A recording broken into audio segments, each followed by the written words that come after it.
प्रार्थना माया। ओम असतो मा सद्गमय तमसो मा ज्योतिर्गमय मृत्युर्मा अमृतं गमय। ओम शांति शांति शांति। Yes, welcome to everybody to the new reading of the old book, we can say. हम लोग पढ़ने जा रहे हैं insights into Bhagavad Gita by Vimala Thakkar. Already reading group में हमने पढ़ी है, लेकिन फिर से एक बार before I start the book, ये जो हमने प्रार्थना की, देखो हम किनो उपनिषद पढ़ रहे थे, तब सहना भवतु सहना भुनक्तु वो वाली प्रार्थना हम बोलते थे। देखा जाए तो केनो उपनिषद या कोई भी उपनिषद फॉर दैट मैटर बात करता है आत्मा की, और जो इन वे देखा जाए तो काफी एब्स्ट्रैक्ट है, क्योंकि उसको कोई रूप रंग शेप साइज कुछ भी नहीं है, राइट। तो कोई भी एब्स्ट्रैक्ट चीज को जब हम समझने की कोशिश करते हैं ना, तो भूल भुलैया बहुत हो जाती है। We can be misled, we there can be misunderstanding, we can be misdirected into other spheres of life or other phases of life, so that should not happen. Sahana bhavatu sahana bhunaktu, that was the prayer which was of Kena Upanishad, and which we were reciting. But here today what we are starting with is Bhagavad Gita. और भगवत गीता जो है, ये हमें जिंदगी के बारे में सिखाती है। आत्मा की तो बात होगी ही होगी, पक्का पक्का होगी। इनफैक्ट पहला चैप्टर से ही, सेकंड चैप्टर राधा से वो आत्मा की बात स्टार्ट हो जाती है। लेकिन here what do we need, कौन सी प्रार्थना हमने करनी चाहिए?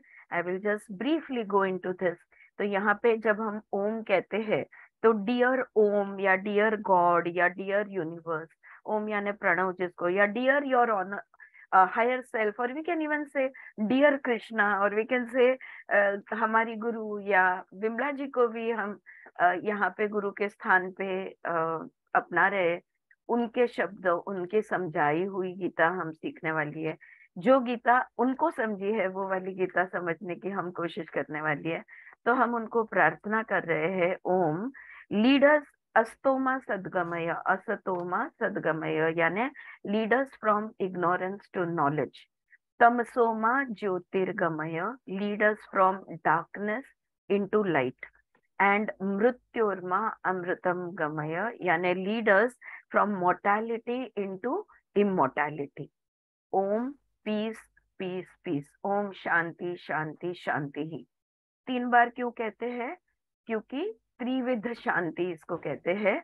आधि आध्यात्मिक, आधि भौतिक और आधि दैविक, ऐसे 3 तरह से ताप हो सकते हैं।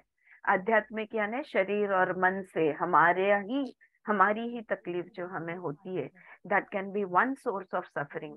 The second source of suffering is our surroundings, okay, that is adi bhautik. And the third source of suffering is that which is not into our hand.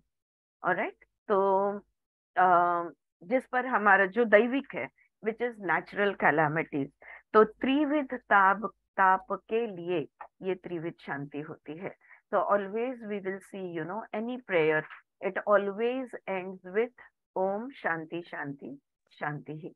तो यहाँ पे हम गुरुजनों को आह्वान कर रहे हैं कि ये जो भगवत गीता जो हम समझने की ने की का अभ्यास का प्रयास जो हम करने वाले हैं, बस हमें ज्ञान, हमें प्रकाश, हमें तेज की तरफ आप ले जाइए। Alright, so this is what we are praying, and we will be praying every day before class. All right, Insights into Bhagavad Gita, the first edition was in 2005, और जिस 12 चैप्टर्स है इसमें, देयर आर 12 चैप्टर्स। और ये विमला जी ने जो है ना भगवत गीता पे, she had given a series of inspired talks on Bhagavad Gita to a group of Italian yoga teachers in 3 separate seminars during 92 and 93, covering the first 12 chapters. तो कुछ उन्होंने जो ये समझाया था, वो जो उनके रिकॉर्डिंग्स थे उसको एडिट करके यहाँ पे ये किताब बनाई गई है। तो जो एडिटर है अनीता स्टर्नर, वो कह रही है कि I have divided the book into the 12 chapters, they do not in most cases correspond to Vimlaji's daily talks. I have indicated where necessary the end of one day's talk and the beginning of the next day by a line of dots to show why in some cases there seems to be an interruption in the flow of the theme, sometimes in order to clarify a point made earlier or for bringing to our attention some more universal insights. Right, तो ये editor की एक छोटी सी note start में है। तो shall we begin? Yeah, we start with this book and we begin with introduction. All right, for those who are having this book, it's page number 1. All right, introduction. Arti, can Yes. I say something? Sure. Now, Bhagavad Gita being a very holy and a very sacred book, before we begin Bhagavad Gita, we always, our tradition, our Shastras say that we have to chant the Gita Dhyanam. Okay, so if everybody agrees, you're welcome to do that. I can just, can I just do that? It will just take 2-3 minutes. Sure. Okay. Sure. पार्थाय प्रतिबोधितां भगवता नारायणेन स्वयं व्यासेन ग्रथितां पुराणमुनिना मध्ये महाभारतम् अद्वैतामृतवर्षिणीं भगवतीम् अष्टादशाध्यायिनीम् अम्ब त्वामनुसन्दधामि भगवद्गीते भवद्वेषिणी नमोऽस्तु ते व्यासविशालबुद्धे पुल्लारविन्दायतपत्रनेत्र येन त्वया भारततैलपूर्णः प्रज्वालितो ज्ञानमयः प्रदीपः प्रपन्नपारिजाताय स्तोत्रवेत्रैकपाणये ज्ञानमुद्राय कृष्णाय गीतामृतदुहे नमः। सर्वोपनिषदो गावो दोग्धा गोपालनन्दनः पार्थो वत्स सुधीर्भोक्ता दुग्धं गीतामृतं महत्।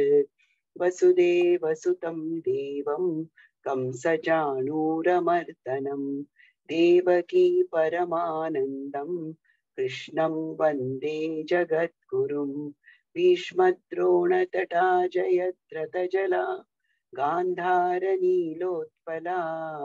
शल्यग्राहवती कृपेण वहनी कर्णेन वेलाकुला अश्वत्थामविकर्णघोरमकरा दुर्योधनावर्तिनी सोत्तीर्णा खलु पाण्डवैरणनदी कैवर्तक केशवः पाराशर्यवचः सरोजममलं गीतार्थगन्धोत्कटम् नानाख्यानककेसरं हरिकथा सम्बोधना बोधितम् लोके सज्जन षट्पदैरहर पेपीयमानं मुदा भूयात् भारत पंकजं कलिमल प्रध्वंसिन श्रेयसे मूकं करोति वाचालं पंगुं लङ्घयते गिरिं यत्कृपातमहं वन्दे परमानन्दमाधवम् यं ब्रह्मा वरुणेन्द्र रुद्रमरुतः स्तुन्वन्ति दिव्यैस्तवैः वेदैः साङ्गपदक्रमोपनिषदैः गायन्ति यं सामगाः ध्यानावस्थिततद्गतेन मनसा पश्यन्ति यं योगिनः यस्यान्तां न सुरासुरगणा देवाय तस्मै नमः देवाय तस्मै नमः देवाय तस्मै नमः। सर्वधर्मान् परित्यज्य मामेकं शरणं व्रज अहं त्वा सर्वपापेभ्यः मोक्षयिष्यामि मा शुचः। हरिः ओम। श्री गुरुभ्यो नमः। हरिः ओम। Thank you. Wonderful. All right. So now we begin with the introduction. Okay. The whole world is passing through a great turmoil. Living in this turbulent world, a handful of us feel concerned about discovering the nature of ultimate reality and learning to live in the awareness of that reality while dealing with appearances of names, forms, qualities, their interactions, etc. तो अपने introduction में विमला जी कह रही है कि जितनी अभी फिलहाल जिंदगी इतनी अस्थिर है, दुनिया में इतनी अशांति और अस्थिरता है कि कुछ हम जैसे कुछ लोग हैं कि जो परम सत्य को जानने की कोशिश कर रहे हैं लेकिन डरते हैं कि वो जो परम सत्य है, वो जो अल्टीमेट ट्रुथ है, वो जो रियलिटी है, वो रियलिटी को जानने से डर रहे हैं। और अगर हमने जानने की का प्रयास भी कर लिया और जान भी गए तो उस सत्य के साथ जीना हमारे लिए मुश्किल हो जाता है वेल डीलिंग, क्योंकि हम नाम रूप जगत में हम जी रहे हैं। और नाम रूप जगत में जीते हुए अनामिक अनाम जिसको कहेंगे या अमरत्व जिसको, टेम्पररी वर्ल्ड में जीते हुए परमानेंट के साथ हम कैसे जुड़े रहे, वो जो परम सत्य है वो सत्य के साथ कैसे जुड़े रहे, ये हमारे सामने सवाल है। We will be embarking upon a study course which would require sustained seriousness. अच्छा, अब ये अभ्यास हम करने जा रहे हैं, लेकिन इस अभ्यास करने में हमें कुछ चीजों की जरूरत है। कौन से चीजों की जरूरत है? सुनो, वो कह रहे हैं it will require sustained seriousness. आज पहला क्लास है, बड़े ध्यान से अभ्यास के लिए हम बैठे हैं। 10वें, 15वें, 20वें, 30th, 40th, which ever, her class में सस्टेन्ड सीरियसनेस, वही सीरियसनेस को लेके हमें बैठना होगा। इंटीग्रिटी ऑफ इंक्वायरी, दूसरी बात हमें जिस चीज की जरूरत है, integrity of inquiry. Such a beautiful word, integrity. हमें सवाल है लेकिन हमारा सवाल ऐरा गहरा नहीं है। हाँ, बहुत उसके अंदर एक सीमित समाई हुई सी ताकत है। There is an integrity to our inquiry. हम यहाँ वहां कहीं नहीं भटकेंगे। जो हमारे सवाल है, जो हमारा ध्येय है, जो भी हमारे मन में खुद को लेके, दुनिया को लेके, ब्रह्मांड को लेके जो कोई सवाल है, इस सवाल का जवाब मिलने तक हम एकाग्रता से प्रयास करते रहेंगे। और तीसरी चीज, एंड ओपननेस ऑफ माइंड। और तीसरा है माइंड को खुला रखना है। ये ऐसा ही है, सांचे में कहीं भी नहीं बिठाना है। तो मन को जब तक ये हमने किनो में भी देखा कि मन को खुला रखना, whenever we are in search of answers, we should be in the receptive mode। तो वो रिसेप्टिव मोड में रहना, वो माइंड को ओपन रखना, इसकी बहुत जरूरत है। अगर ये हमने किया, which will enable us to listen, तब जाके हम गीता सुन पाएंगे। Yes Suchitra, tell me. Inquirer means हमें अर्जुन बनना है एक तो। हाँ, हमें, हाँ। और एक ऐड कर सकते हैं हम केन से कि धीरह, पेशेंस, बिल्कुल बिल्कुल, wonderful wonderful, 2 wonderful things that Suchitra is pointing out. धीरह, बहुत पेशेंस से हमें स्टेप वाइज हमें ये जर्नी करनी होगी, ये प्रवास करना होगा। Wonderful, yes. So this will enable, तो इससे क्या होगा? ओके, अब यहाँ पे she is saying it will enable us to listen. हम सुनेंगे। अगर हमारा माइंड ओपन है, अगर हम सवाल की जवाब के खोज में हैं, और अगर हमने सीरियसनेस और धीर, लाइक सुचित्रा पॉइंटेड आउट, अगर ये चीजों को हम पकड़ के चलेंगे तो हम सुन पाएंगे। Okay, it is quite a job to listen. Vimla ji के लिए सुनना, और कृष्णमूर्ति के लिए, ये these two people, they are very much, they say people don't listen। हम सुनते नहीं हैं। सामने वाला जब बोलता है तब अपनी अपनी गाड़ी चलती रहती है, अपना अपना दिमाग दौड़ते रहता है। It is quite a job to listen, not just to hear the words, but to listen to the throbbing of life. सिर्फ शब्दों को कानों में नहीं लेना है, सिर्फ वाक्य सुनने नहीं है, क्या सुनना है? तो इन शब्दों में से जो जिंदगी झलकती है, इन शब्दों में से वो जो जिंदगी की एनर्जी हमें फील होती है, उसको सुनना है. Listen to the throbbing of life, the throbbing of the meaning contained in the word. हर शब्द को अर्थ होता है. हम गुडार्थ कह सकते हैं उसे, लेकिन हर शब्द को अर्थ होता है. सिर्फ शब्द नहीं सुनने, बल्कि उसके अर्थ को भी आत्मसात करना है हमें. It is only when the throb of life is felt in the words that are spoken, that a dialogue takes place between the speaker and the listener. संवाद किसे कहते हैं? अदरवाइज मोनोलॉग, मैं अकेली बोलूं या कोई अकेला बात कर रहा है, वन साइडेड हो जाता है. संवाद कब होता है?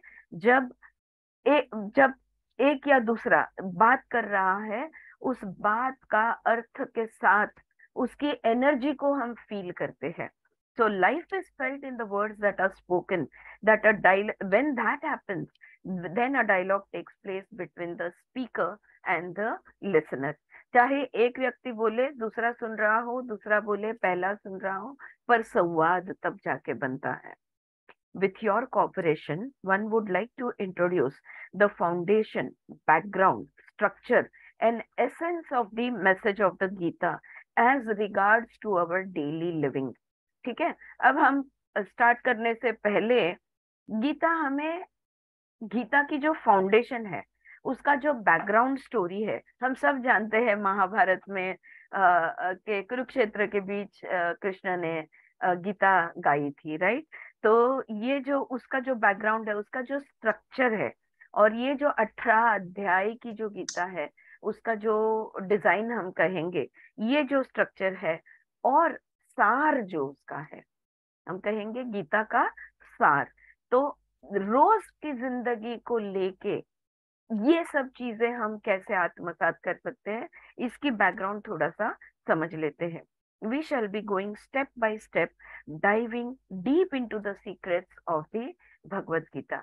तो हम लोग स्टेप वाइज भगवत गीता के बिल्कुल गुढ़ में जाएंगे, बिल्कुल उसके एसेंस में, उसका जो सीक्रेट है, उसका सार है, इस सार तक हम पहुंचने की कोशिश करेंगे.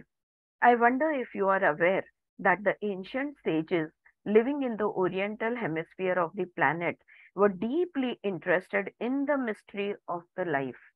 देखो, जब भी हम साधु संत कहते हैं या सन्यासी कहते हैं, तो हमें लगता है कि ये ऐसा व्यक्ति है जिसने जिंदगी को त्याग दिया है, दुनिया के साथ जिंदगी को भी त्याग दिया है. यहाँ पे वो क्लियर करना चाहती है कि ये जो हमारे ऋषि थे, ये जो हमारे मुनि थे, ये रहते थे वन में, ये रहते थे वैराग्य में, ये रहते थे सन्यास में, ये रहते थे आश्रम में, लेकिन पूरी तरह जिंदगी से जुड़े हुए थे, completely connected to life. They were tremendously interested in the act of living. Let us not make it philosophical or technical by saying art of living. यहाँ पे she is using this word, the act of living. जिंदगी जी कैसे जाती है, इसका जो क्रिया है, इसकी जो कर्म है, हाँ, ये इसमें उन्हें बहुत इंटरेस्ट था ऋषियों को. Their relationship to innumerable expressions of life surrounding them, their relationship to the inner drama taking place in their bodies on the biological and the psychological level, as well as in the states of waking, dreaming and deep sleep, they were fascinated by life itself. तो ये ऋषि मुनि थे, बिल्कुल जिंदगी से जुड़े हुए थे, जिंदगी के हर पहलू में उनको इंटरेस्ट था कि जो भी अपने अराउंड यानी भौतिकता में उनको जो भी जिंदगी के अनेक रूप दिखते थे, फूलों में, फलों में, पेड़ों में, पक्षियों में, प्राणियों में, जो भी जिंदगी के अलग अलग रूप दिखते थे, इनसे वो बहुत उनको लगाव था, और वो जानना चाहते थे कि हमारे साथ क्या हो रहा है, हमारे शरीर के अंदर कौन सा ड्रामा चल रहा है। हृदय कभी यू नो रब डब करता है, और हमारी सांसें कैसे फूलती है, कैसे हम सांस लेते हैं छोड़ते हैं। सो बायोलॉजिकल लेवल, और ये हमारा मन साइकोलॉजिकल लेवल, ये हमारा माइंड, ये क्या है, ये कैसे फंक्शन करता है, इसके रूप क्या है, इसका एक्सप्रेशन क्या है, सब कुछ। सिर्फ उतना ही नहीं, वो तो जागृत, स्वप्न और सुषुप्ति अवस्था को भी समझने की उन्हें बहुत उत्सुकता थी, और उन्होंने इसको समझा है कि मनुष्य के चित्त भूमि में अलग अलग अवस्थाएं होती है। We are conscious, there is subconscious, there is unconscious, there are all these different stages, phases that our consciousness goes through.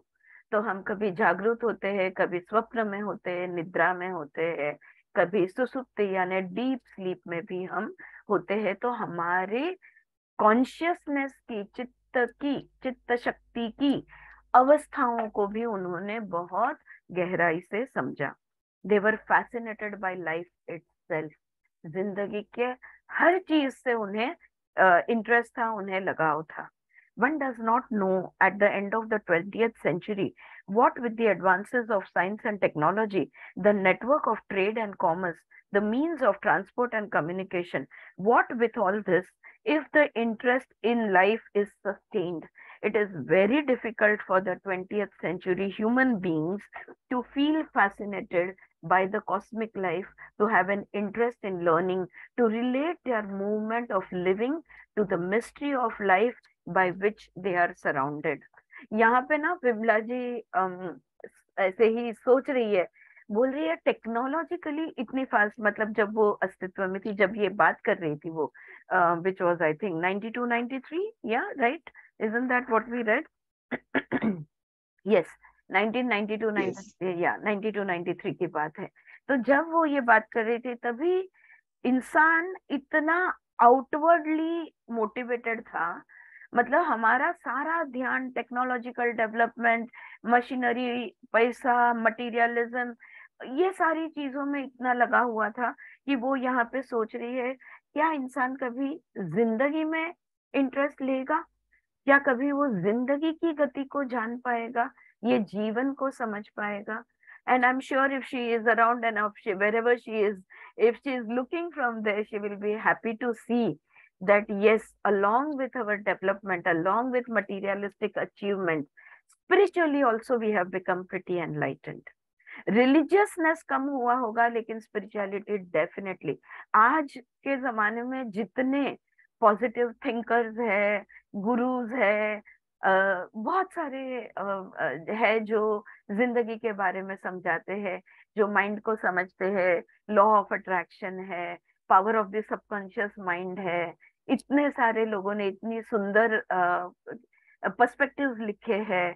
जो डिस्पेंजा है, बायोलॉजी ऑफ बिलीफ वाले, जो जिन्होंने लिखी वो है, there are Bruce Lipton, doctor Bruce Lipton, या and then so many others, power versus force. She would be very happy to see that no, we did not get lost into materialism.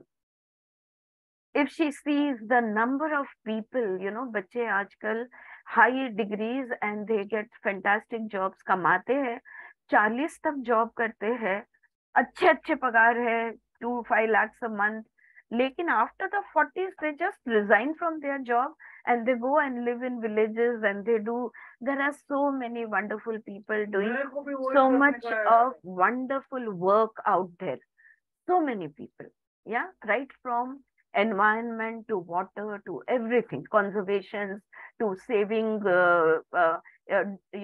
species which are becoming extinct, so much. Okay, all right, and yet, so but she is wondering, whether ye hoga ya nahi hoga.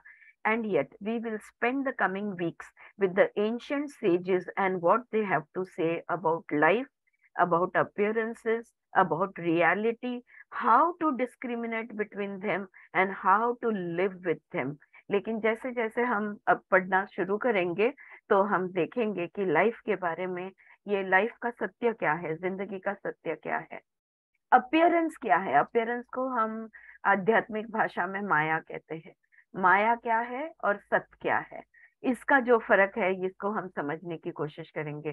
कैसे हम दोनों को अलग, like yesterday Sheetal तन्हार in her sharing was saying, which is my thought and which is my intuition.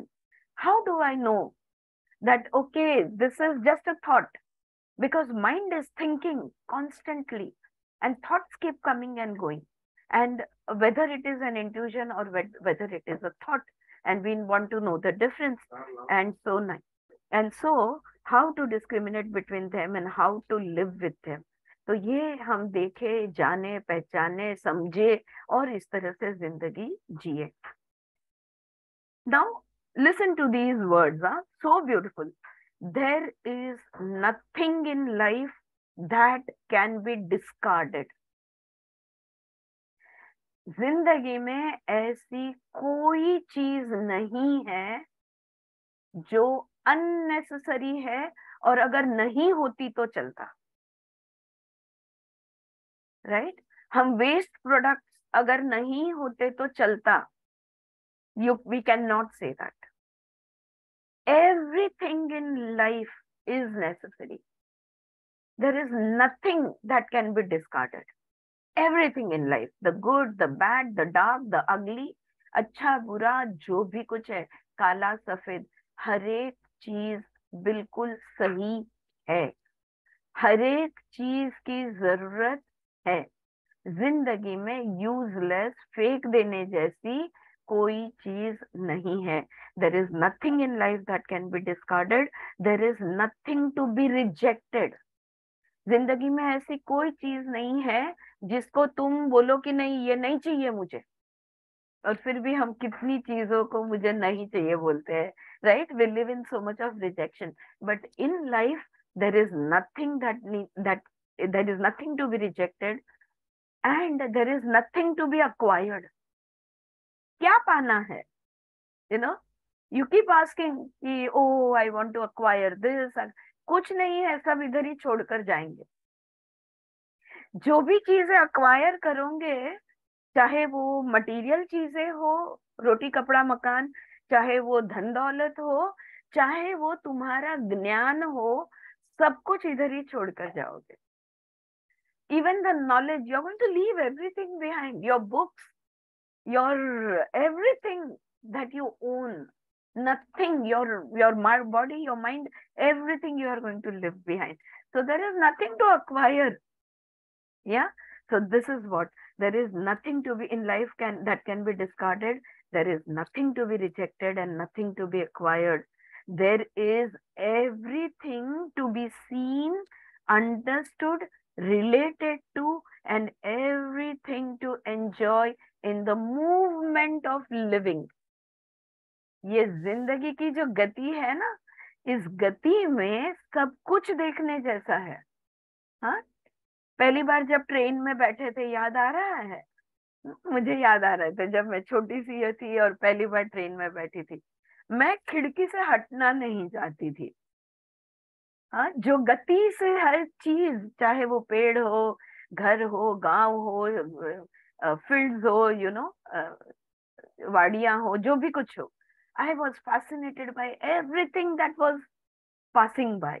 There is everything in to be seen, सब कुछ देखने जैसा है, अंडरस्टूड, समझने जैसा है, रिलेटेड टू, जुड़ने जैसा है, and everything to enjoy in the movement of living. और हर चीज का आनंद हमें लेना है। जिंदगी में कोई ऐसी चीज नहीं है जो हमें आनंद नहीं दे सकती, जो हम देख नहीं सकते या समझ नहीं सकते या जुड़ नहीं सकते। Out of this concern for the discovery of reality emerged the Vedas and then came the Upanishad. तो ये जब ऋषियों ने अभ्यास किया इस चीज का, और इसमें से वेद उत्पन्न हुए, और वेदों के बाद उपनिषद भी हमने तैयार किए। वेद उपनिषद दोनों उभरे। The Vedas seem to be exploration of bliss that result as a direct perception of reality, not in an abstract way, but as a direct perception of reality at the sensual level. So the Vedas, as far as the speaker is concerned, are verbal exclamations. It is an ecstatic poetry. It is not systematized thought. उपनिषद क्या थे? उपनिषद कोई प्रवचन नहीं है, कोई लेख नहीं है, कोई फिजिक्स केमिस्ट्री बायोलॉजी के नोट्स नहीं है। उपनिषद जब जब इंसान सत्य के साथ जुड़ा, जब उसने जिंदगी के साथ उसका कांटेक्ट हुआ, हम सब आधी अधूरी जिंदगी जीते हैं, जब जिंदगी के साथ पूरी तरह से जुड़ते हैं, उसका जो आनंद महसूस होता है, वो जो परमानंद का एहसास होता है, वो एहसास उनमें समाया नहीं और वो गा उठे। और उन्होंने क्या गाया? ये उपनिषद, वो सारे वो जो गाए हुए गीत है, ये भगवत गीता भी एक गीत है। It's a song, because the joy of connecting to life is so immense that it cannot be held inside, and you will, हम कहते हैं ना, spontaneously you will start singing in the rain or dancing in the rain. It just comes spontaneously from us. And that is what happened to the rishis when they connected to the reality, when they connected to life. The Vedas seem to be, so it is an ecstatic poetry, it is not a systematized thought. The Upanishads on the other hand, तो ये वेद के बारे में था कि वेद जो है ये सारी रुचाएं है ना, ये गाने हैं या गाए गए हैं वेद। तो the Upanishad on the other hand, तो मैंने जो भी अभी तक बात की वो सारे वेदों के बारे में, आई थिंक गलती से मैंने उपनिषद का, लेकिन उपनिषद जो है on the other hand are verbalised dialogues between teacher and student. लेकिन उपनिषद क्या है? वेद जो है ये सारे गाए गए हैं, लेकिन उपनिषद जो है ये संवाद है, ये भी लेक्चर्स नहीं है, ये भी कोई थियोरेटिकल एक्सपोजिशंस नहीं है, ये डायलॉग्स है, ये संवाद है। किसके बीच में है? गुरु और शिष्य के बीच में किए गए संवाद है। A beautiful way of transmitting the awareness of reality, the perception through words of reality into the consciousness and perhaps into the whole being of a student. अब देखो, हमने यहाँ पे याद रखना चाहिए कि ये जो सत्य है ना, ये निर्गुण निराकार है। उसका आप ड्राइंग निकाल के स्टूडेंट को सिखा नहीं सकते कि देखो ये सत्य है, इसको जानो। इसका आप ज्ञान नहीं दे सकते उनको, उनको दिशा दिखा सकते हैं। उनके सवालों के जवाब में आप उनको दिशा दिखा सकते हैं और उस सत्य के अनुभव तक उनको ले जा सकते हैं। You can guide them towards experiencing the reality. You can guide them towards experiencing life. Yeah, you cannot teach them about that. We saw that in Kena Upanishad, right? गुरु कहते हैं मैं नहीं जानता कि ये कैसे सिखाया जाता है, और शिष्य पूछता है तो आपके गुरु ने आपको कैसे सिखाया, right? We had been through this in the Kena. So that is what is happening over here, that the perception through words of reality into the consciousness, उसकी सजगता में गुरु सत्य को, जिंदगी को लाने का प्रयास करते हैं कि वो जो शिष्य है उसकी सजगता में वो आ जाए, उसके अनुभव में, उसके एनर्जी में, उसके कॉन्शियसनेस में वो आ जाए, and into the whole being of the student. कण कण से वो जो साधक है, वो जो स्टूडेंट है, ये अपने कण कण में सत्य को जाने। The Upanishads are not conveying information. कोई पैम्फलेट नहीं है, कोई यूजर मैनुअल नहीं है उपनिषद कि भाई तुमको इंफॉर्मेशन दे दिया, अब तुम उसके हिसाब से करो, right? They are not giving knowledge about reality. ये ज्ञान की किताबें नहीं है, ये ज्ञान के शब्द नहीं है। नॉलेज इज, तो ज्ञान क्या है? Okay, so what is knowledge? Knowledge is systemised thought. जो हमारा थॉट है ना, इसको अगर हम सिस्टमैटिक शब्द रचना जिसको हम कहेंगे, वाक्य रचना जिसको हम कहेंगे, तो उसको हम ज्ञान कहते हैं। They are dialogues, so that is not what it is. They are dialogues. Upanishads are dialogues between the teacher and the student. only that much is expressed and revealed which is related to the enquiry. गुरु और शिष्य के बीच में का संवाद है, गुरु उतना ही जवाब देंगे जितना सवाल शिष्य पूछेगा. ओके, शिष्य ने एक सवाल पूछा तो गुरु ने पूरी कहानी, सारा जिन उनके पास जितना ज्ञान था सारा दे दिया. Not going to happen. ये वो परंपरा नहीं है जो आज हमारे क्लासरूम्स में चलती है. हाँ, एक सवाल के लिए प्रवचन दिया जाता है पूरा का पूरा. जो नहीं वो जानना चाहता वो भी एड ऑन उसको इंफॉर्मेशन के माध्यम से, नॉलेज के माध्यम से दिया जाता है. लेकिन यहाँ पर उपनिषद में शिष्य जितना सवाल पूछेगा उतना ही जवाब गुरु देगा. It is not a narration, it is not an assertion. The teacher responds to the requirement of the student. पढ़ो, समझो, देखो ये ऐसा है, इसको समझ लो, इसको पाठांतर करो. नहीं नहीं नहीं, क्या पूछा तुमने, जितना पूछा उतना ही जवाब. यानी कि क्या मतलब हुआ इसका, स्टूडेंट की जो जरूरत है उस जरूरत को गुरु पूरा कर रहा है. या the Guru is only satisfying, trying to answer what the student is asking, the student's requirement. Yeah. After the Upanishads, which were about 500 in number, of which 108 are still available in various countries in the world, there emerged the 6 systems of Indian philosophy. तो पहले वेद आए, उसके बाद उपनिषद आए. Almost 500 उपनिषद लिखे गए हैं, जिसमें से 108 आज भी प्रचलित है. और उसके बाद आया the 6 systems of Indian philosophy, जिसको हम कहते हैं षड दर्शन, जिसको जोड़ दर्शन भी कहा जाता है. योग और सांख्य, न्याय, वैशेषिक, पूर्व में मनसा, उत्तर में मनसा. तो ये जो 6 स्कूल्स ऑफ इंडियन फिलोसॉफी है ये आ गई. From exclamations to verbal transmission. तो पहला तो वेद जो था ये तो जब जिंदगी से जुड़े, जब सत्य से जुड़े, तब उत्स्फूर्त निकला हुआ ये जो गाना था, इसके गीत था. एंड उसके बाद में उपनिषद, जहाँ पे संवाद के माध्यम से जो गुरु ने जाना है वो शिष्य को देने की कोशिश. और उसके बाद में आया षड दर्शन, जहाँ पे सिखाने की कोशिश है. षड दर्शन सिखाने की कोशिश है.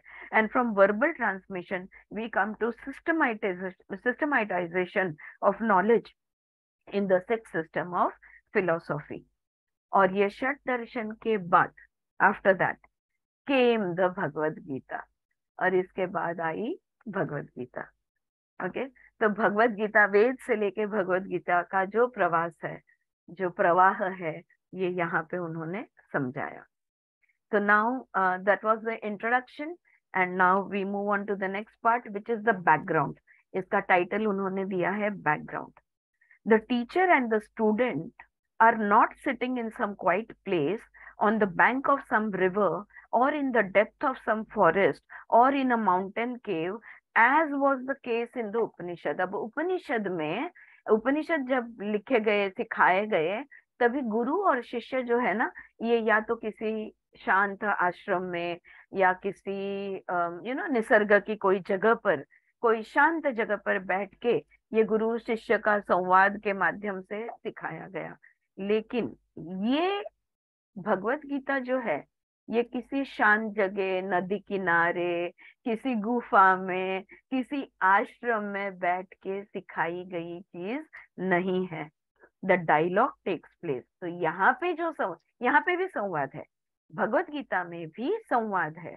और ये संवाद जो है it takes place on the battle ground of life. Kurukshetra, धर्म क्षेत्र, कर्म क्षेत्र, ये अलग अलग नाम हम उसके लिए यूज करते हैं. तो ये जो जिंदगी का जो युद्ध है, ये युद्ध के बीचों बीच ये गीता का संवाद है. Which is the place for religion to be lived. और जिंदगी में ही तो धर्म है. कहाँ जियोगे तुम तुम्हारा धर्म? यहाँ से जाने के बाद no, you are going to live it in the middle of the life when we are on the war front. Yeah. And the dialogue takes place on the battleground of life, which is the place for religion to be lived, for spirituality to breathe. आध्यात्म जिंदगी के धर्म क्षेत्र, कुरुक्षेत्र, कर्म क्षेत्र में ही होगा. This reminds me, कल हमने जो चर्चा की थी, और आई थिंक किसी के शेयरिंग में ये था कि मैं बहुत कुछ करती थी, पूजा पाठ, ध्यान, मेडिटेशन, और फिर जिंदगी में इतने स्ट्रेस आ गए, इतने प्रॉब्लम आ गए, तो धारणा ध्यान सब छूट गया. अब दोस्तों, आप कहो मुझे, कब करना है धारणा ध्यान? जब स्ट्रेस फ्री हो या स्ट्रेस में हो, तब यू हैव टू. यही हम भगवत गीता का बहुत बड़ा लेसन हम सीखने वाले हैं. The more difficult the time, more the meditation. The more stresses in life, more the sadhana. The more problems you are facing when you are in the dharma kshetra, kurukshetra, karma kshetra, that is when you will practice your spirituality. Because spirituality can breathe then. That is when spirituality breathes, right? Spirituality cannot breathe in the deep freeze of abstraction. What an amazing sentence. Yeah, and look at the use of words. Spirituality cannot breathe in the deep freeze of abstraction. मैं ये abstract शब्द देख रही थी कि हिंदी में मैं इसको रूपांतर क्या करूं. abstract को उन्होंने अमूर्त कहा है. So murta is that which has a form, and that which doesn't have a form is amurta. जिसको फॉर्म नहीं है, रूप नहीं है, रंग नहीं है, आकार नहीं है, उसको कैसे समझे? या तो अगर तुम एब्स्ट्रैक्शन में अध्यात्म को डाल दोगे कि हाँ अभी तो जिंदगी जी लेने दो, जब बूढ़े हो जाएंगे, जब रिटायर हो जाएंगे, उसके बाद में गीता सीखेंगे या अध्यात्म पढ़ेंगे, that's not how it works. Spirituality is not separate from life. Life is spirituality and spirituality is life. We cannot separate the two any given moment. Yeah, so it cannot breathe in the isolation of life. जिंदगी को अलग आपने हटा दिया तो आध्यात्म कहाँ रहा, कहाँ रहेगा? अकेलेपन में तो आध्यात्म नहीं होता. संबंध जब आते हैं तभी आध्यात्म होने वाला है. बिना संबंध के आध्यात्म कैसे होगा? The Bhagavad Gita is a dialogue between two individuals. अब ये जो भगवत गीता है, ये एक संवाद है और दो जनों के बीच है, अर्जुना एंड कृष्णा. अर्जुन और कृष्ण के बीच का ये संवाद है, taking place some 5000 years ago इन धर्म क्षेत्र कुरुक्षेत्र. तो कुरुक्षेत्र धर्म क्षेत्र में ये संवाद हुआ था कृष्णा और अर्जुन के बीच में 5000 साल पहले. The message of the Gita being universal, it is however not necessary to relate it to the physical location of Kurukshetra, a place in India. लेकिन कुरुक्षेत्र में जाके सीखने की जरूरत नहीं है. या 5000 साल पहले वो ठीक था, आज वो तभी वो एप्लीकेबल था, आज एप्लीकेबल नहीं है, नहीं. या इंडिया में एप्लीकेबल है, फॉरेन में नहीं है, नहीं.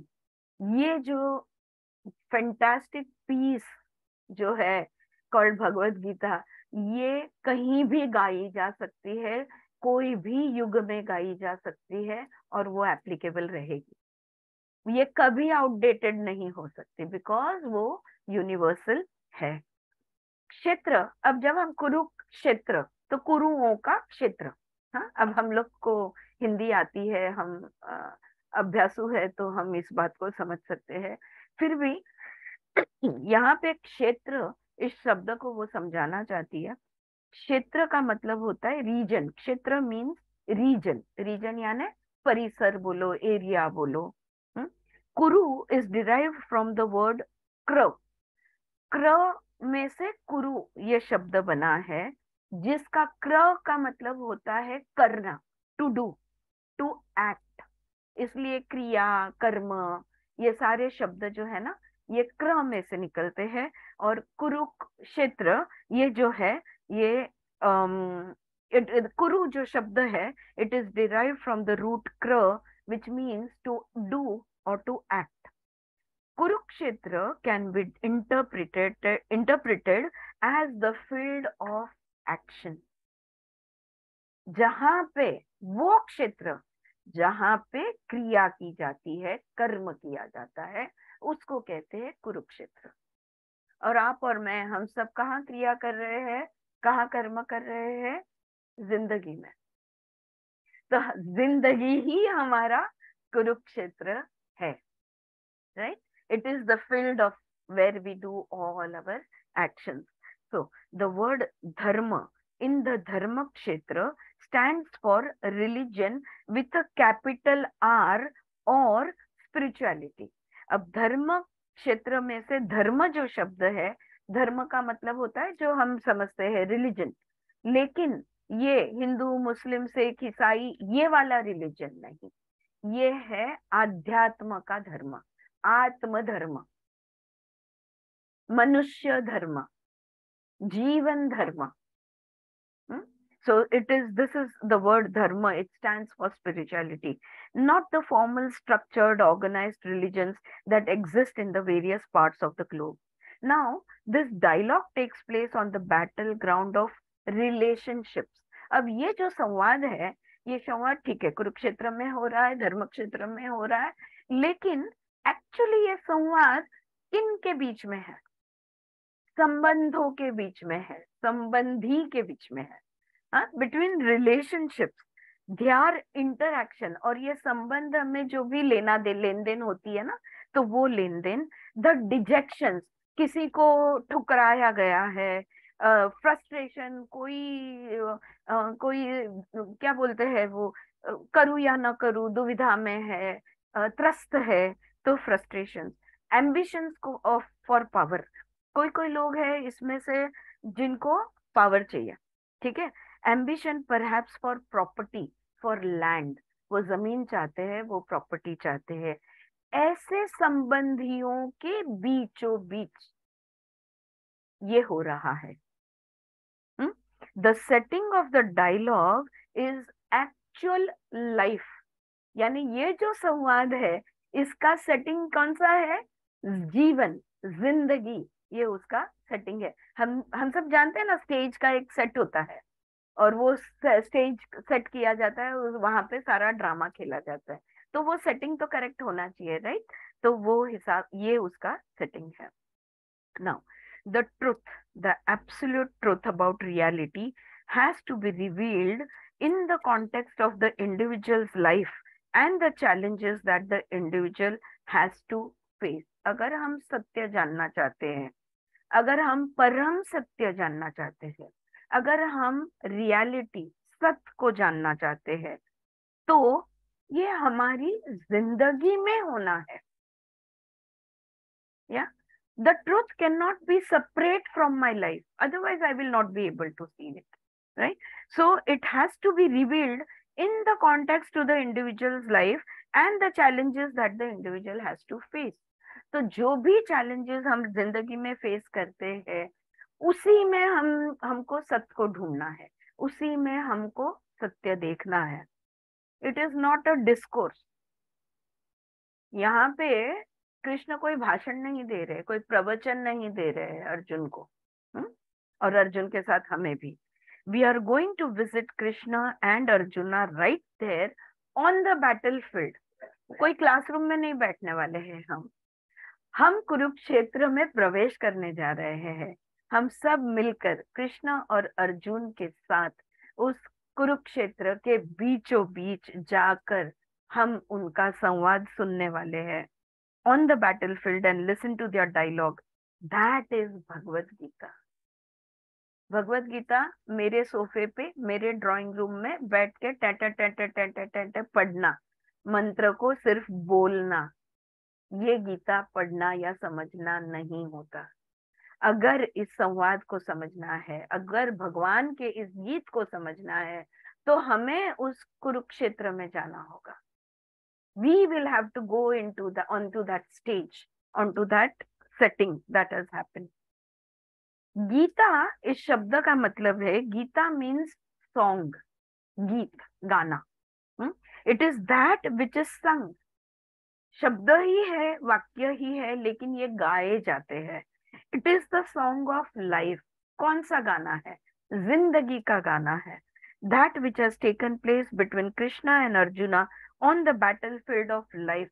जीवन के क्षेत्र में, जीवन के धर्म क्षेत्र में, जीवन के कुरुक्षेत्र में अर्जुन और कृष्ण के बीच में ये गाना गाया जा रहा है. Look at the setting. देखो सेटिंग को. Then at the tenderness of the song,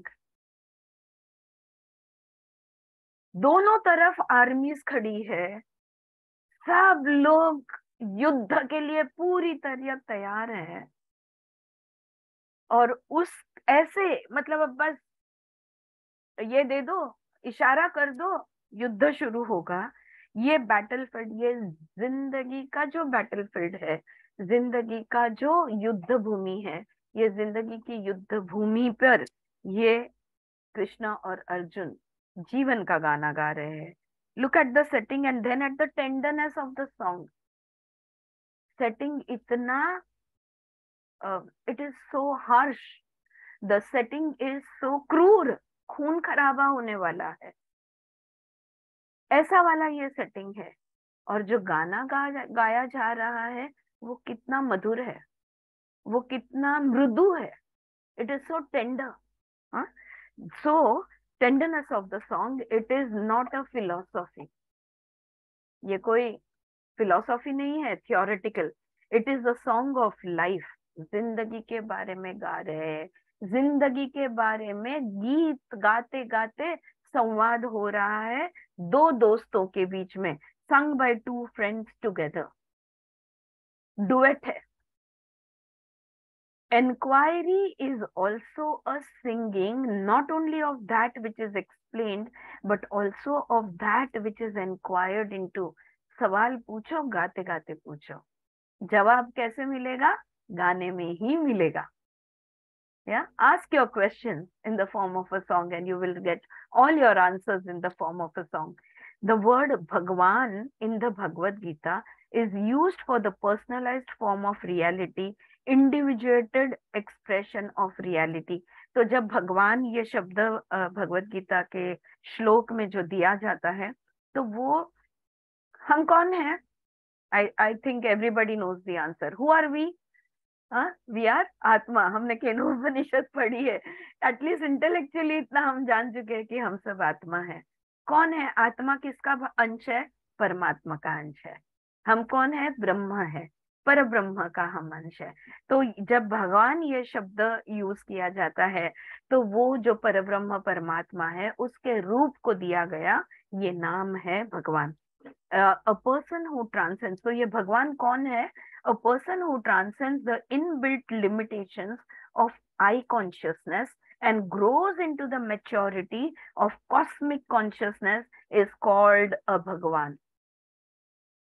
Beautiful definition of Bhagwan. मैं से उठकर I consciousness से जो उठता है, पिंड से जो उठकर ब्रह्मांड से एक रूप हो जाता है, उसको कहते हैं भगवान. बहुत सुंदर यहाँ पे उन्होंने डेफिनेशन दिया. A person, I will repeat that, a person who transcends the inbuilt limitations of I consciousness.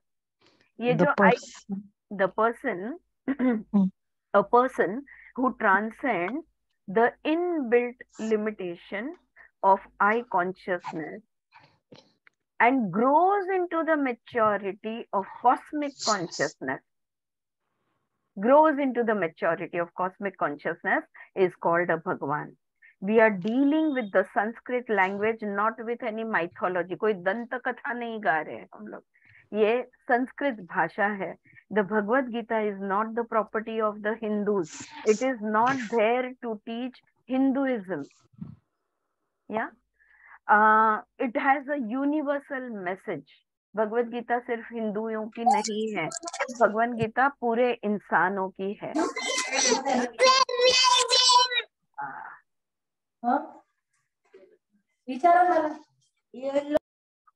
Sorry about that. I think I should do mute all, right? That will stop all disturbances. All right. So, the Bhagavad Gita is not the property of the Hindus. It is not there to teach Hinduism. It is a universal message. Reality is neither Eastern or Western, nor Southern nor Northern. It is the essence of universal life, of cosmic life. And the Gita shows the path for getting united with that essence, getting united with the beingness of life. तो सत्य जो है, सत्य जो है, ये कोई east west north south का नहीं है, ये पिंड और ब्रह्मांड का सत्य है, और उसका जो सार है ये गीता हमें दिखाती है. Not of getting United with Krishna the son of Vasudev. अब हम यहाँ पे कृष्ण जो वासुदेव पुत्र है उसके साथ एक रूप नहीं होने वाले, राइट? वो Vasudev, Vasudev, yes. Yeah, I make that mistake every time. Okay, so not of getting united with Krishna, the son of Vasudev, not of getting united with the individuated expression of human form, but getting united with the undivided wholeness of life, the essence of life, which remains unmanifest behind the glorious variety of the manifest, behind the dance of the birth and growth, decay and death, emergence and submergence, the dance of the manifest and the unmanifest.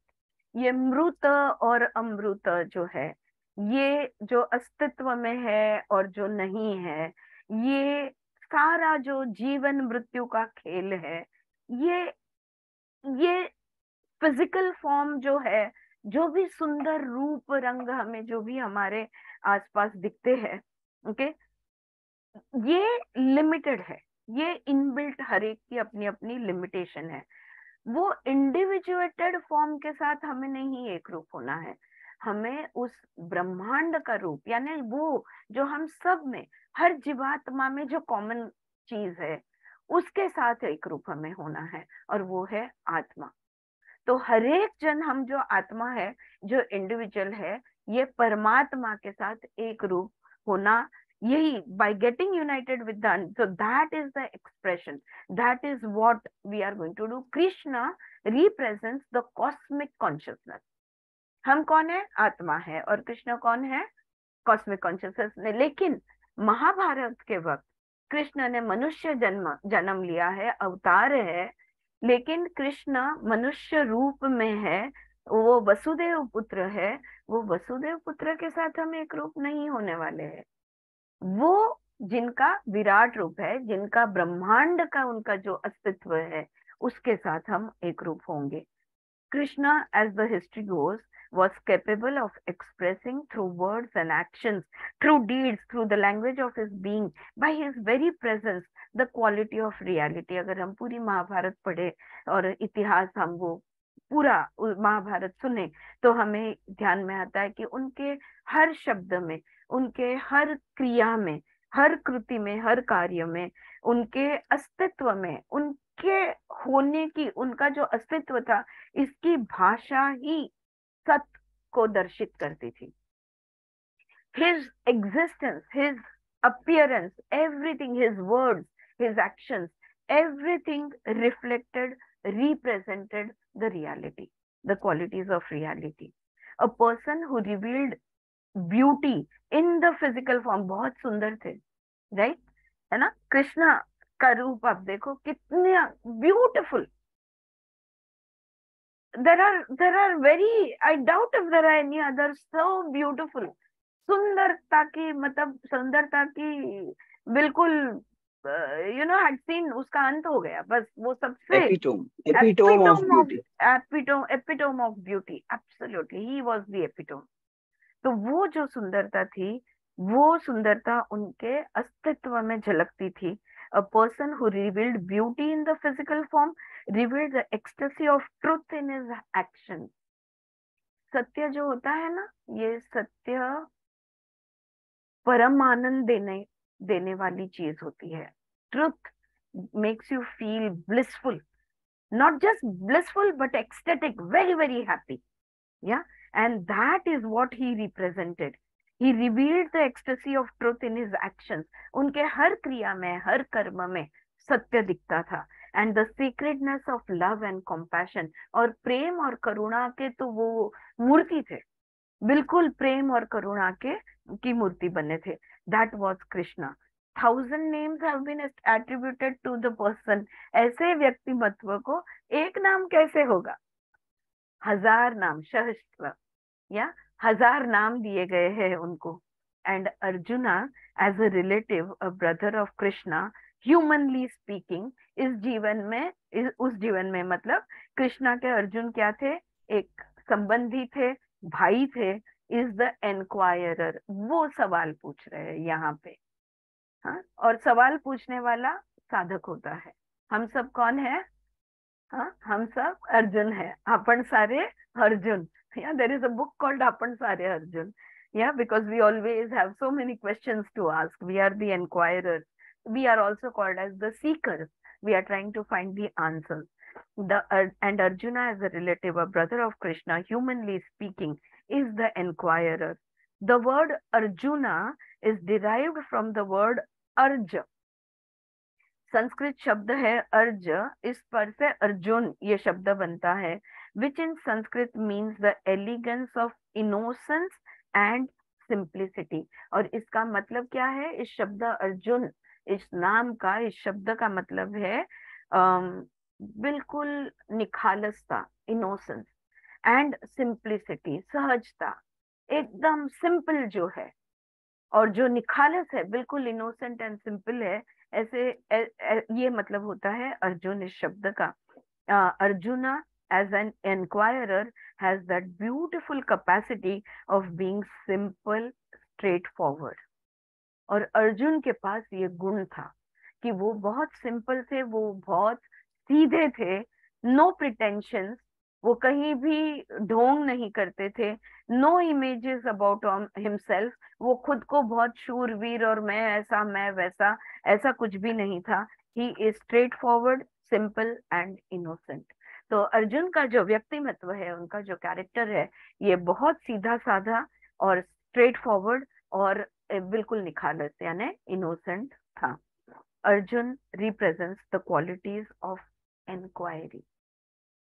और अब हम वही सवाल पूछने जा रहे हैं और वही सवालों के जवाब ढूंढ रहे हैं. तो हमने कैसा होना है? अर्जुन की तरह, यानी कैसा? Simple, straight forward and innocent. ये भाव, ये क्वालिटीज हमने हमारे में रखनी होगी सवाल और जवाब सुनते वक्त, भगवत गीता सुनते वक्त. Arjuna represents the qualities of inquiry and Krishna represents the personification of the ecstasy of understanding. May I use the word the divinity of understanding. जब कोई बात समझ में आती है, कितनी खुशी महसूस होती है. How many of you have experienced this? All of you, everybody. जब छोटे थे और अगर मैथ्स कुछ समझ में आ गया, कोई सम समझ में आ गया या कोई साइंस समझ में आ गया, कितना खुशी होती थी हमको. हाँ, और जैसे हम बड़े हुए और तब हम एक क्लास में, योगा के क्लास में मिले, और फिर योग इस शब्द का अर्थ जो बहुत कुछ अलग अलग सुना था, आसन होता है, ये होता है, वो होता है, लेकिन द मीनिंग ऑफ योगा जब हमको मिला, योग इज समाधि, बस वी फाउंड द आंसर. और जो खुशी होती है, वो वाली खुशी, वो जो देव तत्व जिसमें समाई हुई है, वो वाली अंडरस्टैंडिंग की खुशी जो है, इसको रिप्रेजेंट करते हैं कृष्ण. सवाल सीधा साधा मासूमियत से सवाल पूछने वाला है अर्जुन, और समझ सके, और वो समझ के साथ जो खुशी होती है, वो खुशी को रिप्रेजेंट करने वाले हैं Krishna. He is going to represent that joy of understanding, that divinity of understanding. Can we disinfect the word divinity from all overtones and undertones of formal religions and use it as a scientific term to indicate that which has not been touched by human thought और hand. और यहाँ पे विमला जी हमसे प्रार्थना करती है कि जब मैं डिविनिटी यानी देव तत्व, मैंने ये यूज किया वर्ड देव तत्व, ओके, तो देवत्व कहो या देव तत्व कहो, इसको प्लीज कोई वैष्णव और शैवाइट्स और हिंदू और ये वो इससे नहीं जोड़ना। देव तत्व किसे कहते हैं, यहाँ पे वो बता रही है, देव तत्व वो तत्व है जिसको कोई मनुष्य का विचार या मनुष्य स्पर्श नहीं हुआ है, उसे देव तत्व कहते हैं। तो जो केनोपनिषद में भी हमने देखा कि मनुष्य के साधनों के माध्यम से तुम वहां तक नहीं पहुंच सकते। All your intellectual understanding, all your abilities, all the eyes, ears, nose, mind, everything that you have, your feelings and emotions, everything, nothing is going to help you reach Deva Tattva. Only when you give up this Minushya Tattva will you be able to reach Deva Tattva. तो यहाँ पे वो समझाती है कि ये जो देवत्व है, ये जो डिविनिटी जिसको हम इंग्लिश में डिविनिटी कहते हैं, ये उसको साइंटिफिक टर्म, उसको विज्ञान के भाषा में अगर हम समझे, विज्ञान के भाषा से अगर हम समझे, तो वो चीज है जिसको मनुष्य ने स्पर्श नहीं किया, अपने विचारों से भी स्पर्श नहीं किया हो, ऐसा वो तत्व है। If it has been possible for me to clarify these points, let us proceed to another aspect of the ancient Oriental wisdom. इतनी बात समझ में आई? Is it clear, friends? Give me a feedback. Is this going well? Yeah, fast, slow? No, all good. किसी को कुछ add, minus? All right. तो आगे बढ़े। तो अगर ये बात क्लियर है तो वो यहाँ पे कह रही है, और एक बात हम समझ लेते हैं, the purpose of life to grow into the maturity of the state of yoga. योग समाधि की अवस्था में पहुंचने का कोई ध्येय है, कोई पर्पस है जिंदगी में? हाँ, so the purpose of life is to grow into the maturity of the state of yoga. तो यहाँ पे वो जिंदगी को कोई ध्येय है क्या? मेरी जिंदगी को आप अभी स्पेशली जो लोग जाके आए हैं सोल को ट्रेनिंग प्रोग्राम वगैरह या जो भी आध्यात्मिक के स्टडीज चल रहे हैं, everywhere you must have seen, oh what is the purpose to my life. ये सवाल हमेशा होता है कि क्या मेरी जिंदगी को कोई मतलब है क्या? Why, what is the purpose of my life, why, what am I doing here, right? तो यहाँ पे वो सिंपल जवाब देती है, the purpose of life is to grow into the maturity of the state of yoga. आज हमारी चित्त भूमि कैसी है? क्षिप्त विक्षिप्त, कभी ये कभी मूढ़, कभी एकाग्र, कभी दिस कभी दैट। ये सारी जो हमारी चित्त शक्ति है, ये जो सारा हमारा कॉन्शियसनेस है, इसको एकाग्र लेवल पे ले आना और वहां पे उसको स्थिर कर देना, उसको कहते हैं समाधि।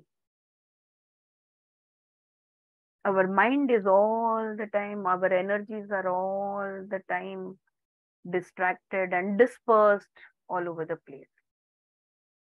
To gather up all our energies and bring them together and to remain in that state is the state of samadhi, is the state of yoga.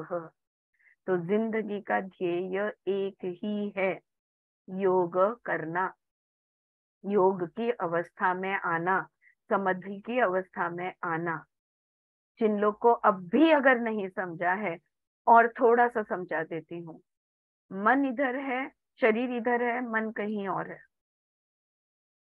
दिल में एक है, दिमाग में कुछ और है, और हाथ कुछ और करते हैं।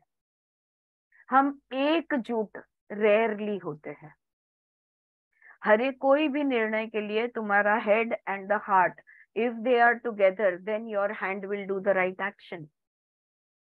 But for us to have all the koshas of ourselves together is almost not happening, not there. When all of me is together, my body, my mind, my intellect, my emotions, my everything, पंचकोश, सप्तकोश, सब कुछ जब एक हो जाते हैं तब जाके योग बनता है, समाधि की अवस्था में हम पहुंचते हैं. Right? So the purpose of life is to grow into the maturity of the state of yoga. The word yoga is derived from the Sanskrit word yukta. Yukta का मतलब होता है to connect, to unite. एक हो जाना, एक रूप होना, मन, बुद्धि, अहंकार, चित्त, शरीर, सब कुछ एक रूप हो जाना, to connect or to unite. ये युक्त इस शब्द का मतलब है और उसमें से योग ये शब्द निर्माण हुआ है. It has a nuance of reunion of that which was separated by an illusion. हाँ, हम ये जो योग शब्द है ना, देखो हम पहले एक ही थे, ऑलराइट, और फिर हम विभक्त हो गए, तो हमें फिर से एक होना है. ऑलराइट, हम हमेशा अलग थे और अब हमको एक होना है. नहीं, हम एक थे, फिर विभक्त हो गए और अब हमको रीयूनाइट होना है. We were always complete. We were always united. We were Purnamada Purnamidam. But then we got divided. We got fragmented. And now we have to get it all back together. Okay, so that is what it means. It has a nuance of reunion of that which was separated by an illusion, that which was separated because of the glamour of appearances and the lack of capacity to discriminate appearances from reality. क्यों विभक्त हो गए? चलो समझो big bang हो गया, वो ब्रह्मांड से हमारा एक अस्तित्व हमने अलग से निकाला. So from the cosmic consciousness came the individual consciousness, but the individual consciousness could have connected back to the cosmic consciousness anytime it wanted. But what happened? जब हम अलग से निकले, बाहर इतनी सुंदर सब कुछ है, बाहर इतना जो दुनिया की सुंदरता है, दूसरे रूप, रंग, आकार है, इनके मोह में हम आ गए और हम इनके साथ इतने म्हणजे आपण म्हणतो ना, एवढं रमलो आपण त्याच्यामध्ये. We got so carried away with the beauty of the external world that we forgot that we are not divided, that we are one. Yeah, we forgot that.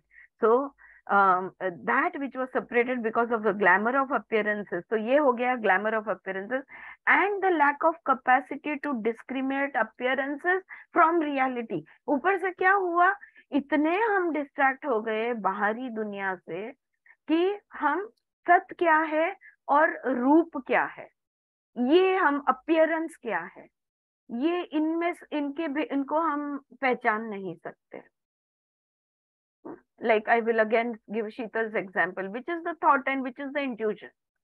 Is this my thought or is this thought my intuition? So that duvidha is all the time there with us.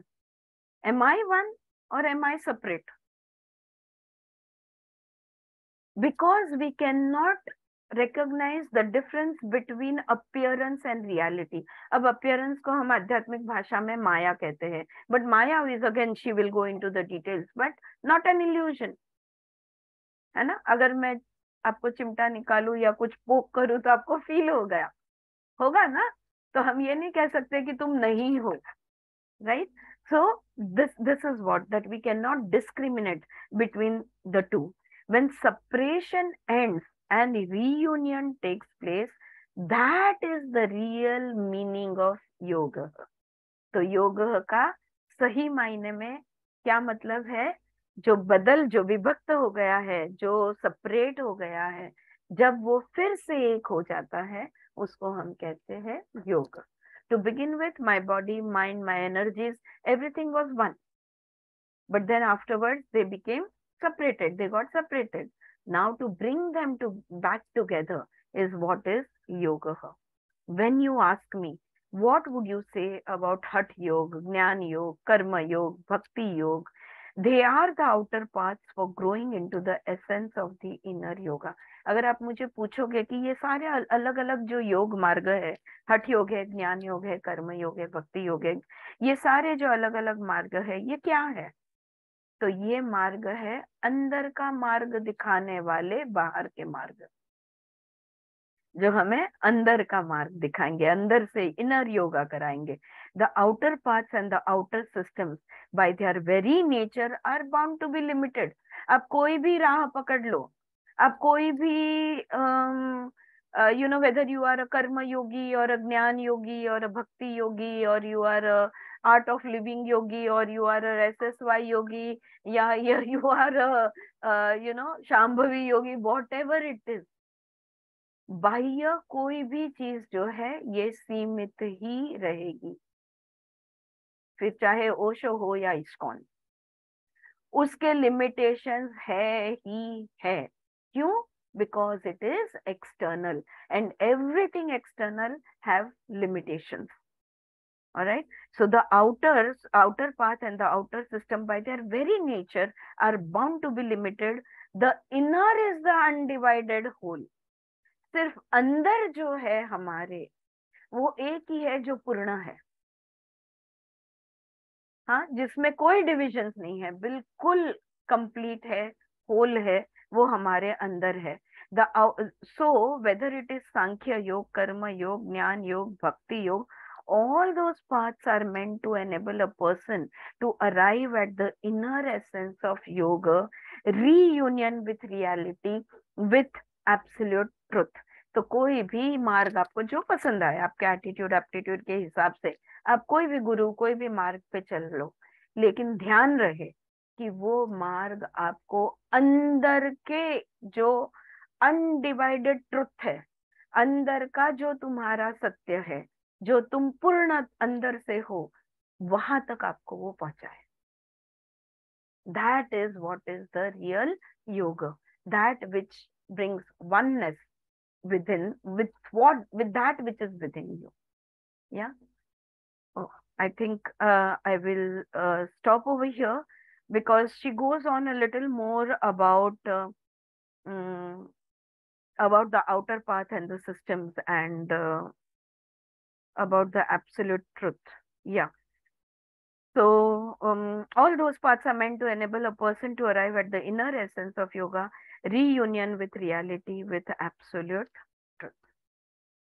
कोई भी मार्ग ले लो, आपको हम चाहे किताब पढ़े, भगवत गीता पढ़े, हम कुछ और पढ़े, बस ध्यान रहे कि हर चीज यहाँ तक पहुंचनी चाहिए, दिल के अंदर तक जानी चाहिए, आत्म स्थान तक जानी चाहिए, हृदय गुहा में पहुंचनी चाहिए. Yeah, that is only then and then you will find that oneness, that yoga. We'll stop over here, right? All good? Yeah, all good. Great. So tomorrow, same time, we will, no, not tomorrow, Monday. Tomorrow. All right, I stop over here. I just want to add Thank you that very much. Bhagavad Gita is the essence of all the Upanishads. Yeah, that's true. And I don't know whether you must have 100% mentioned it, Aarti, that the entire Bhagavad Gita is divided into 3 parts. Yes. Which talks about Tat Tvamasi. Yes. You must have told the people, no? No, but I have not elaborated on it. We will come to that. See, okay. You know what, Anju, I'll just make one thing clear, and thank you for reminding me, because I meant to make this clear. मैं कोई expert नहीं हूँ भगवत गीता पे, इसके कोई श्लोक मुझे नहीं आते. मैंने जो भी भगवत गीता जानी है वो विमला ठकार जी के माध्यम से जानी है, और इस क्लास में आपके साथ मैं विमला जी की किताब पढ़ रही हूँ, उनके शब्द, उनका समझाया गया मैं समझाने की कोशिश कर रही हूँ. एक्चुअली हम सब एक साथ मिलकर अभ्यास के लिए बैठे हैं, ये ध्यान में रहे. I am no expert, I have no Sanskrit background, I don't have Indian philosophy. मैंने योग सीखा है, सिखाया है, और वो भी मतलब हठ योग एंड समाधि योग.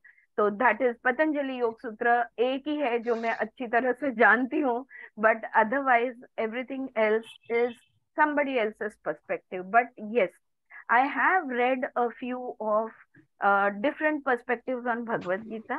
Like अलग अलग गुरुजनों ने लिखी है, थोड़ा बहुत मैंने उनका इंग्लिश का जो भी है वो मैंने मटेरियल पढ़ा है, लेकिन विमला जी का जो पर्सपेक्टिव है, जो दृष्टिकोण वो देती है, वो सबसे अफलातून, सबसे फैंटास्टिक मुझे लगा, और इसलिए वो मैं पढ़ रही हूँ. तो Anju, thank you for reciting whatever mantra that you recited in the beginning to start off this beautiful journey of Bhagavad Gita, but I know none of it. Okay? और जो भी अज्ञान है, जो भी गलतियां हैं, सारी की सारी मेरी है. हाँ, और I am limited in that form. All right, but what she is saying is so beautiful and which brings me so close to life. मुझे जिंदगी से इस तरह से जुड़ सकी मैं because of her perspective कि मैं चाहती हूँ आप लोग भी जुड़े, and that is why I'm reading this book. All right, so if you take me into the Sanskrit connotations and all that, I know nothing about it. All right, it's just no, I just wanted to share some information. Yes. That's it. Yes. Sure. And please keep doing that because you are an expert in that. No, I'm not an expert. I'm still a learner, please. Yeah, but still, you know about it, right? So no, whatever our acharyas have told us, that is what I will be downloading to all of you. Yes. Can I add something, ma'am? Can I add something? Please do, Shanti.